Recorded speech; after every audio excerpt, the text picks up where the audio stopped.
Kia ora, good morning from Dunedin, New Zealand. My name's Terry Higgins. I'm from the international team here at Otago. And kia ora, I'm Sarah, also international team at Otago.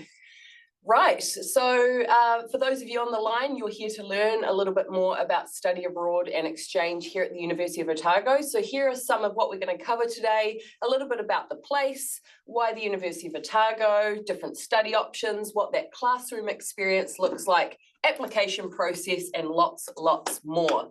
So if any of you are on the line and you are hoping to learn about bachelor's or master's degrees today, this is probably not the webinar for you. However, you can access some recordings to webinars we ran last week about bachelor's and master's degrees at Otago for 2026. So scan that QR code and pop on over and check those recordings out. So first things first, New Zealand and Dunedin. Well, Aotearoa, New Zealand, we're home to about 5 million people, creeping up slowly to 6. And rising. Yeah, and 6 rising. by 2040. Yeah, which is pretty cool. 3 official languages, English, Te Reo Māori, and New Zealand Sign Language. And we're really kind of proud of some global rankings that we think are really important. 4th least corrupt in the world, 4th safest, 4th most gender equal. Prosperous, happiest, sustainable, you know, in this world, these are things to be super proud of, I think. And crucially, the Māori sort of Indigenous principles of manaakitanga really guide everything that we do, welcoming international students in with hospitality, kindness, generosity, and support. In terms of kind of the educational landscape in New Zealand, all 8 New Zealand universities rank in the top 2% in the world, which is pretty incredible. We're the #1 English-speaking country for preparing students for the future.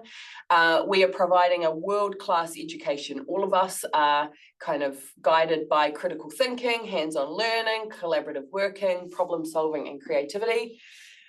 We're very good at producing graduates, as you can see on the screen. There's wonderful research opportunities, and we actually were the first country in the world to adopt a strict code of practice for the care of international students. So we take welcoming you here very, very seriously.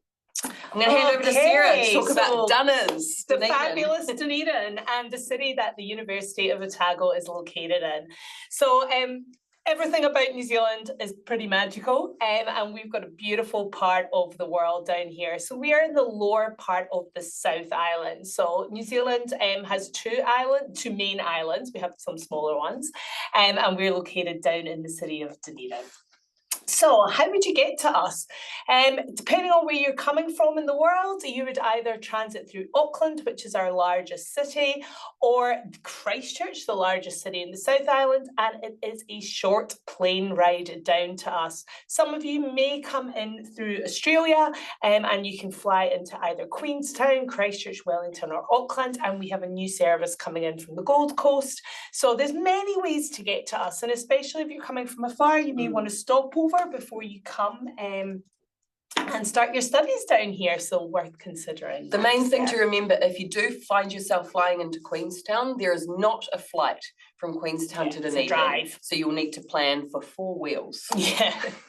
Okay, so why would you consider Dunedin? Well, we are a student city. We've got a fabulous small population. We're only 130,000 strong, but 25,000 of those are students. And you'd be here amongst the vibrant time of when the students are in the city. It's who we are, it's what makes our DNA, and it makes our city really magical.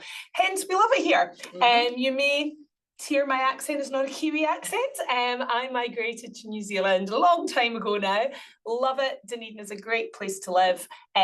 Huge, being a university city, lots of postgraduate students around as well. We're affordable in comparison to, say, the larger cities, and we do have a fantastic lifestyle. Pretty much a 10 to 15-minute city is how we describe ourselves. So you can get to the beach, the hills, and the harbour, all within 10 to 15 minutes drive, and we are walkable. That's a beautiful thing. So a lot of you will maybe from environments that walking isn't so great, but we have sidewalks or pavements everywhere that you can easily walk around the city to explore our beautiful history.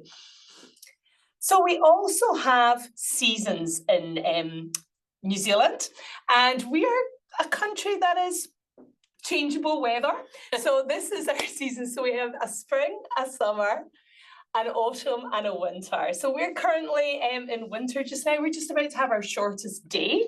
And so opposite from anybody who's dialing in from the Northern Hemisphere. And I just want to point out the Aurora Australis here. So we just had the most phenomenal one last week. It's been pretty dominant the last couple of years. So being where we are located, small population, very little pollution. We have the most amazing stars and skies here. So make sure you take advantage of that. And I just want to point out that snow image. Don't worry, that is a once a year occurrence. You cannot expect snow on the ground for too long, which is a good thing. And it also doesn't stay because we're coastal. If we do get snow, everybody gets quite excited because a lot of our students haven't seen it before. And then it melts away. It melts away. So there's lots of student vibes in the city. And this is just a snapshot of some of the places you can get to. But the big thing it's the gate. It's the gateway to adventure, really, Dunedin. If you drive 2-3 hours in any direction, you'll land somewhere magical. In fact, that cycleway on the right of the screen, that's right here in Dunedin, very, very close to the campus. Wanaka, that's me actually, on Mount Roy, one of kind of the most photographed spots close to us here in Dunedin. For the skiers, we've got ski mountains in every direction from us. Getting on the water is a popular pastime, and of course getting out into the mountains and doing some hiking. There's a lot around us, so planning for that as you're thinking about your study abroad at the University of Otago, and we give lots more information about that in the lead up to arrival. I know, basically why we both love it, right? Yeah, absolutely. Getting out into nature and the outdoors is fabulous around here. So kick us into Otago. Okay, so why would you consider Otago? We are in the top 1% of higher institutions in the world. So not only will you have a magical study abroad experience with everything else around you, you're going to get a really good academic experience when you're here. We are 5-star plus in the global university rankings. I think most importantly, though, is we are #1 in New Zealand for educational performance, but also for international student experience. So it doesn't get much better than that. Did we say our campus was beautiful? 5th most beautiful campus in the world. And for anybody who's interested in sustainability, we are 10th in the world for global sustainable education. So it really is that round out package. We are New Zealand's first university, formed in 1869. So we've been doing it for a very long time. Reputationally, we're ranked just outside the top 200, but we have many subjects ranked within that.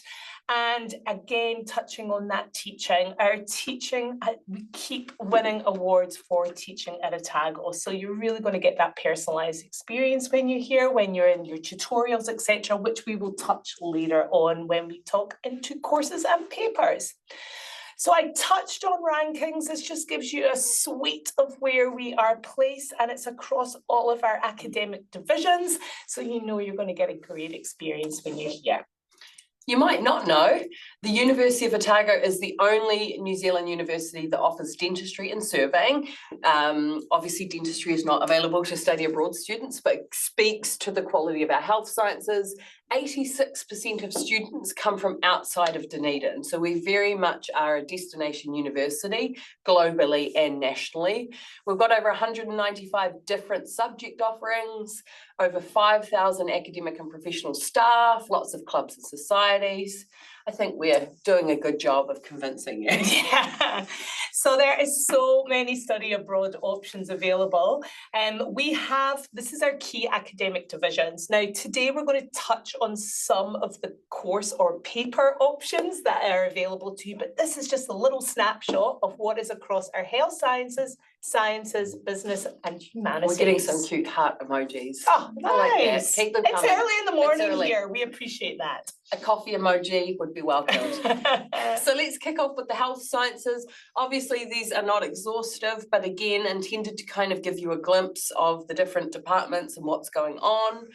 You can see here, again, we mentioned Dent. We've got the oldest medical school in New Zealand, so that brings with it a lot of great lab work, microbiology.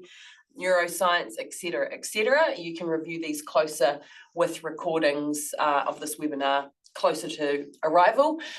Again, so here at Otago, a course or an independent unit of study is called a paper. So these are by no means exhaustive lists, but some of the most popular courses or papers that our students choose for study abroad across different divisions. So you can see here health and biomedical science.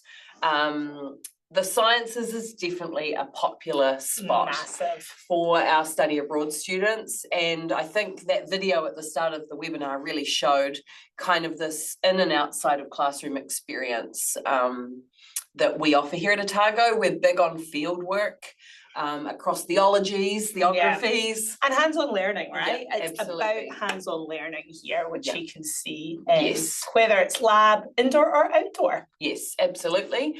Again, so thinking about kind of some of the key themes we cover for our study abroad offerings, anyone really interested in kind of the environment, sustainability, that climate change theme. Again, this is not exhaustive. My colleagues on the line will, at the end of the webinar, drop a link to our brand new study abroad guide into the chat, so you can have a look after the call. Marine science, animals, life sciences, again, you can see in the yellow on my screen just that high density of fieldwork across some of our more 8 popular research offerings. vessels in marine. 8? 8. Oh, I'm We learning get some something here today pretty too. magical places in New Yeah, Zealand. that's amazing. The physical sciences, so you're thinking your geographies, earth and ocean science, chemistry, again, I'm not going to go through these all, but you can really see the big spread, the large spread of course offerings we have, and unlike a lot of institutions, making these available to those students coming in for a single semester.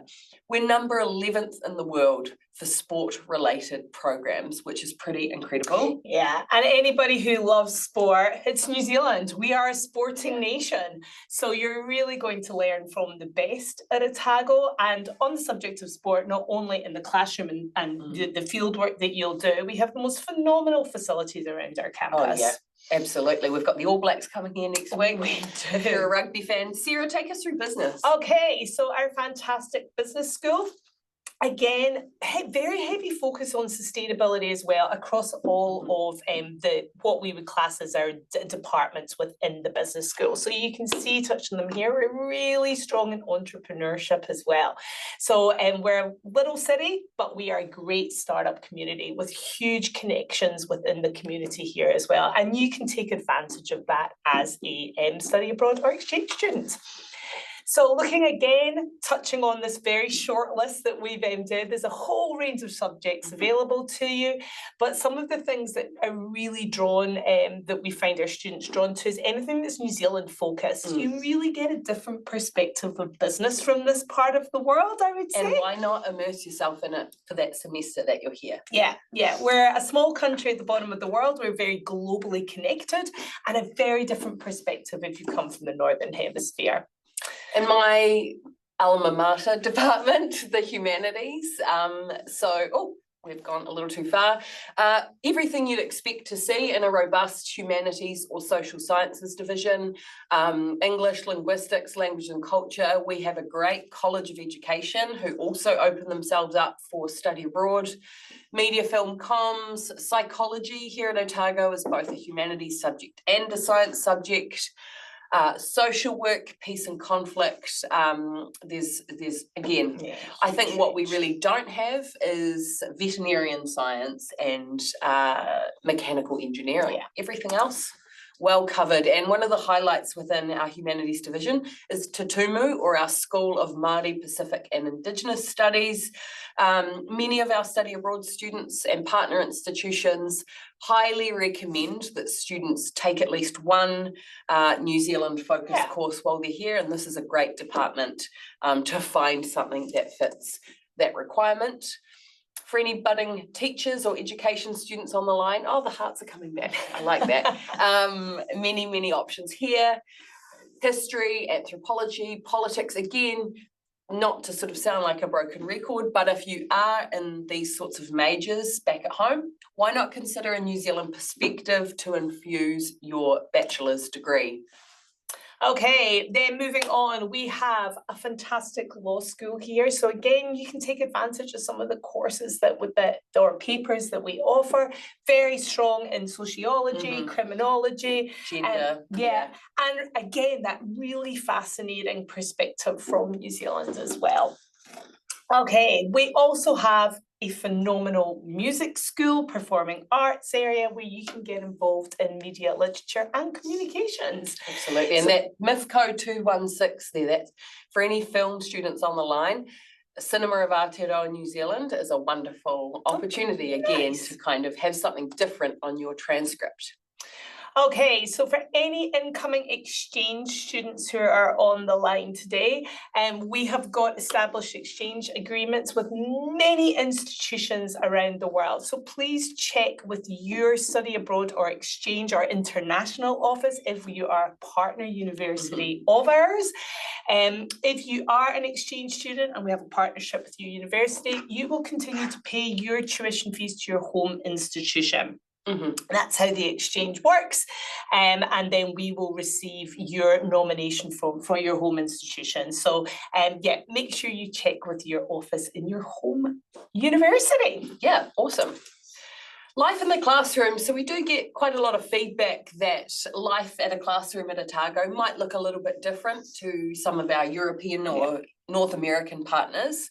We are a lot more like the British model of doing things. And so for each paper or independent course, you can expect to have 2 large lectures like the one on my screen, around 50 minutes a session, 2 of those a week per course, which will then be supplemented by small group tutorials, a bit more of an intimate setting, discussing the reading and the concepts from the lectures.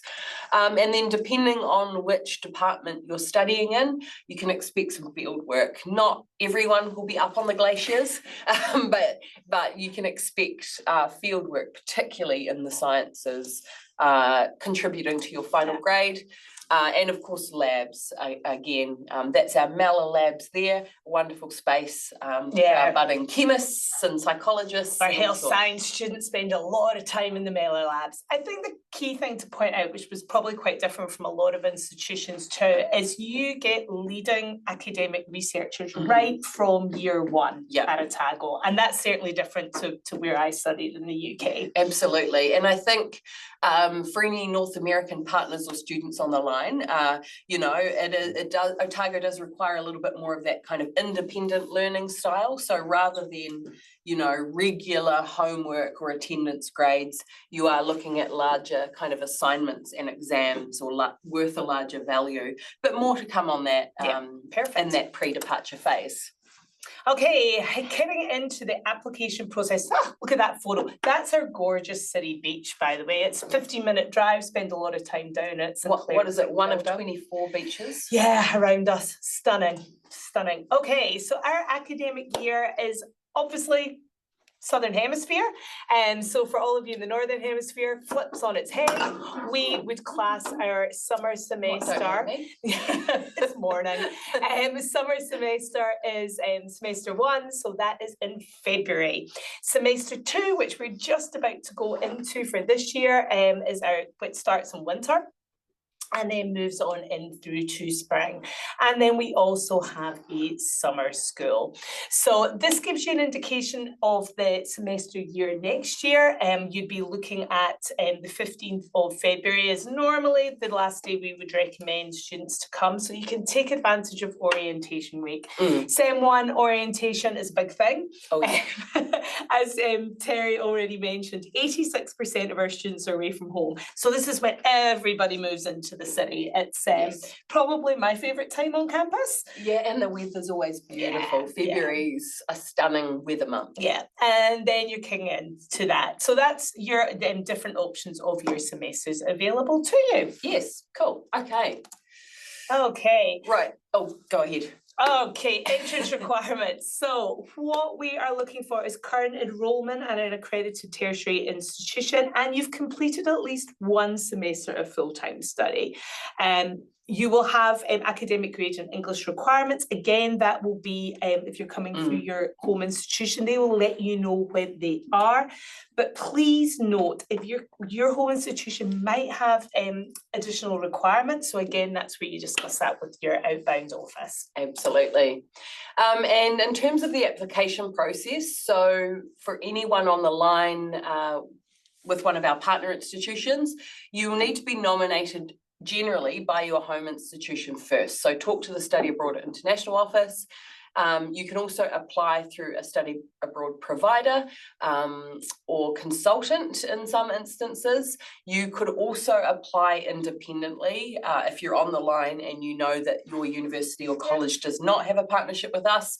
There's 3 options. Number 1 and 2 are generally how we see most of our students coming through, but you can apply independently and seek credit for your studies back to your home degree. The main thing is check with your home study abroad office, find out if there's a partnership in place and go from there. Okay, the nitty-gritty key admission application dates. So ideally, we'd like to have your application in by the 1st of December for February 2026. But I'm guessing I'm going to go to the bottom first. Yeah. We recommend you apply as early as you can because it basically makes it a lot less stressful for you, for our admissions processing team, and also for visa requirements as well. But 1st of December is the deadline. We have just the word uniflats first appears on the screen. We're going to teach you more about that in a second. This is your home away from home accommodation when you're at Otago, but the application date for that is between the 1st of August and the 1st of November. Again, apply early if you can. And the 6th of January will be the contract start date for semester 1. Now, if you're listening closely, you know mid-February is when you would start studies. What does it mean that you can come in the 6th of January? Lots and lots of our students come early. All of that stuff at the front of the webinar, all of those beautiful pictures and hikes and things, highly recommend if you've got the opportunity to take advantage of that contract start date and come and get exploring. Yeah, drop your bags off, get out and see our fabulous country. Right. Which leads us on to uniflats. Uniflats is generally one of my favourite parts of the Otago offering, and certainly year over year we hear that this is one of the highlights of the student study abroad experience. So university flats, this is a student housing model unique to Otago and for our study abroad and exchange students. We guarantee a place in uni flats if you apply within the window. You get to really live the Otago flatting lifestyle. We will mix you up with other like-minded individuals. And you'll also live with a Kiwi host or a local New Zealand student who's not an authority figure, but kind of a first friend and a bit of a local ambassador. These flats are furnished, they're in easy walking distance of campus, you've got your own bedroom, no such thing as a roommate in New Zealand. You've got I just want to say for the Northern Hemisphere people, especially if you're from the UK or Europe, it's actually a house. Because I know I would call a flat an apartment. So it's normally a house. Like a little villa, like you can see on the screen. And you'd have 4 to 6, sometimes larger bedrooms that you're sharing. So it's quite different to what you may think of as being a flat. No, that's a good clarification. The uni flats kind of fee includes your electricity, your power, the bed linen, the Wi-Fi, the board. It's a really all-encompassing fee, and they have a really awesome event schedule as well. Amazing event schedule. That's all part of it. It's part of being a community. It's where you meet your friends. There's 250 uniflats now. Wow, so it's amazing. A huge community and really easy to make friends, get connected. And within that 250 is we call our sustainability neighbourhoods. So this involves a slightly extended application process. You can learn more about that in the guide that my colleagues will drop in the chat later today.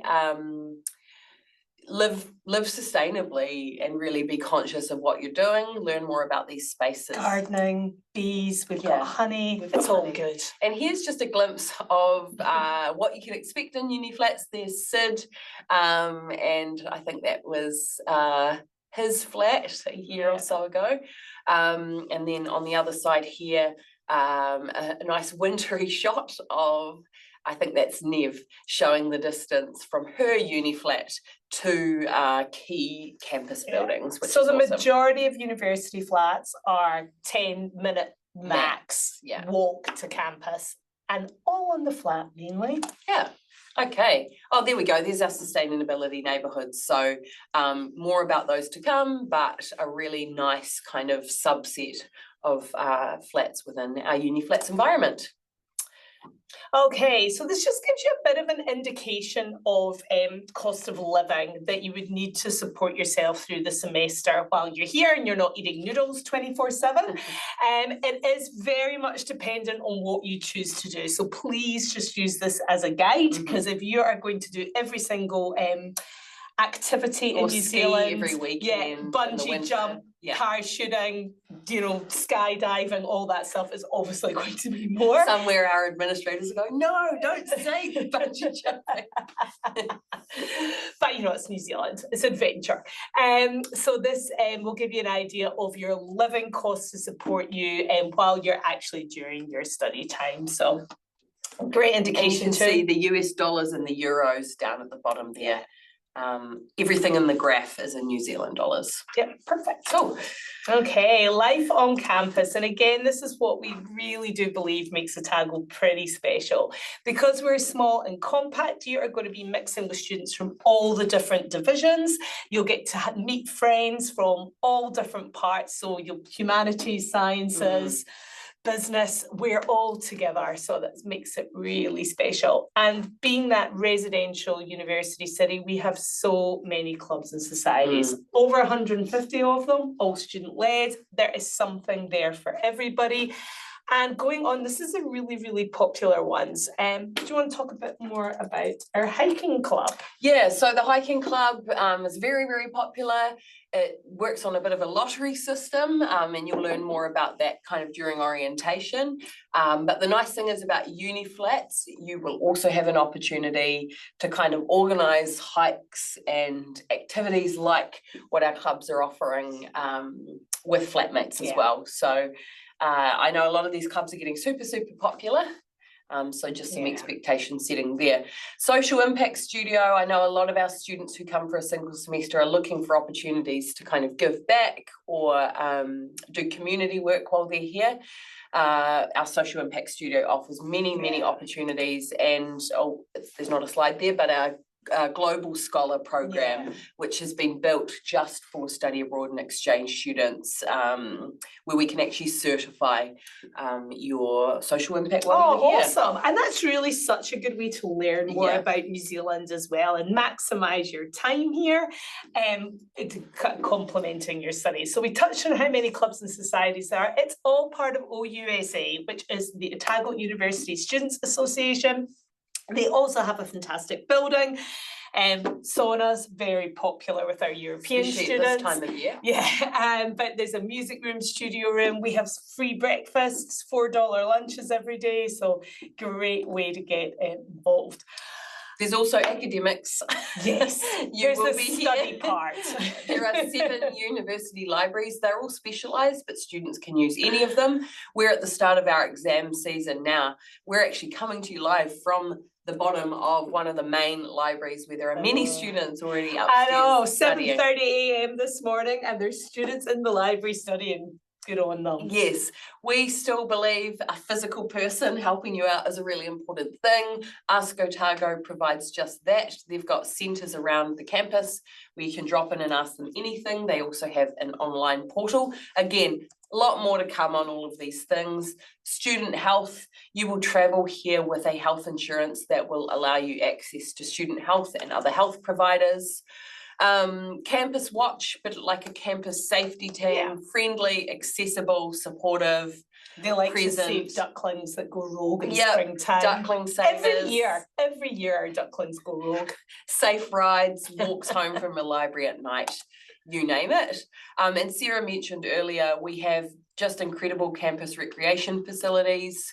Unipol is free for students to and use. we really encourage healthy body, healthy mind here. Walking distance, 3 levels of joy at Unipol Fitness. So it doesn't matter if you are anything from social to super competitive, there is space there for you. And one of the key parts of the Unipol facility is our rental centre. So if you want to rent, you know, a tent or some skis or a surfboard or some hiking boots, a really great, very affordable way to do that with high quality equipment. And you don't have to bring your own, I think, is the important thing there. So we've got the facilities here, but we also just want to touch on how inclusive we are as a university. So as we said, our students predominantly come from outside the city. We do welcome everybody. We have students now from well over 90 countries, but it's not just about our student body, obviously my accent, but for our academic staff as well. Over 70% of them were born overseas or hold their highest qualifications from outside New Zealand. So you may well be having academic staff from the States, from Europe, from Asia, as well as New Zealand and Australia. So again, it's about that global connectivity that we're so strong on. We have accessible campus and disability support.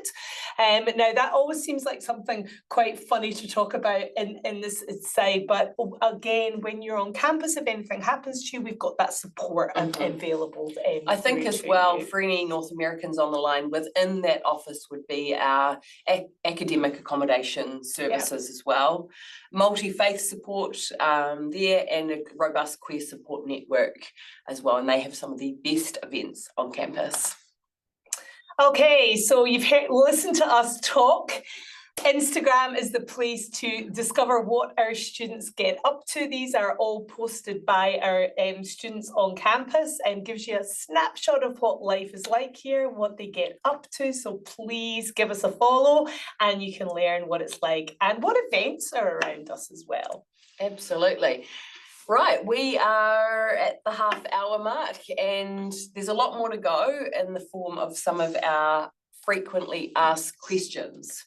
Do you mind if I take this one? Take it away. So depending on where you are in the world and depending on the structure of your international office, sometimes it's not entirely clear what's the difference between study abroad and student exchange at Otago.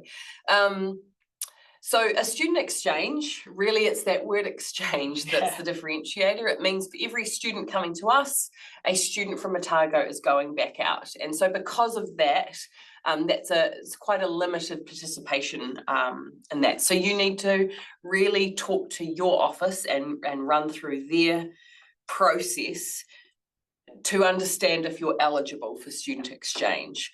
For anyone not eligible for that sort of two-way exchange, study abroad, provided you meet the entry requirements of both your home institution and our institution, is a lot more available. That's more of a direct enroll at Otago and receive credit back to your degree, and an Otago student does not go out in your place.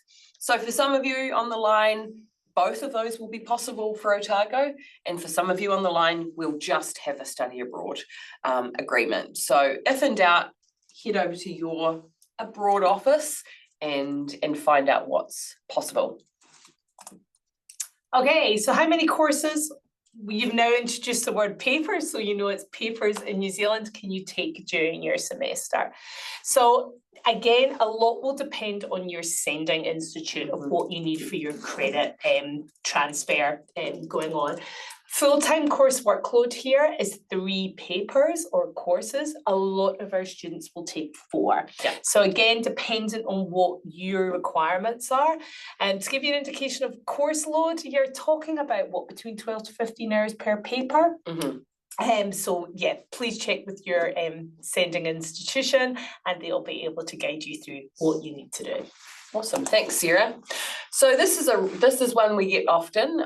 If I'm studying a Bachelor of Arts at home, do I need to apply for the same program at Otago?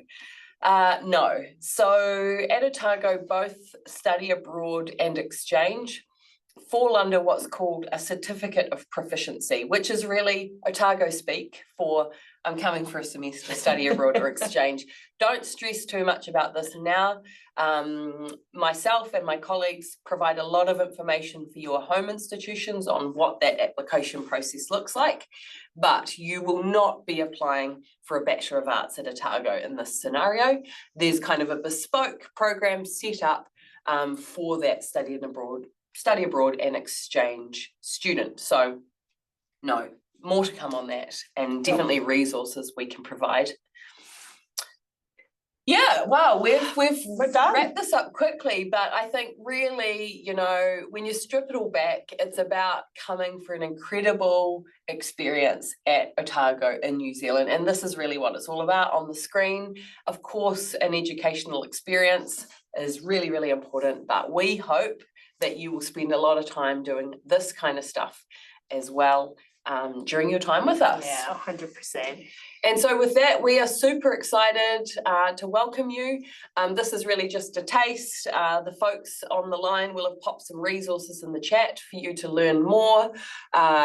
Philippa is behind the study abroad at otago.ac.nz email. She's eagerly awaiting your questions. I just know it. And Sarah looks after all of our European study abroad partners. I look after all our North Americans, and we've got colleagues looking after our other markets, China, Japan, etc. So please don't hesitate to reach out. A recording of this webinar will be available, and we can't wait to welcome you soon. Yeah, thank you so much Ka kite. for joining us. Thanks so much. Okay, kia ora.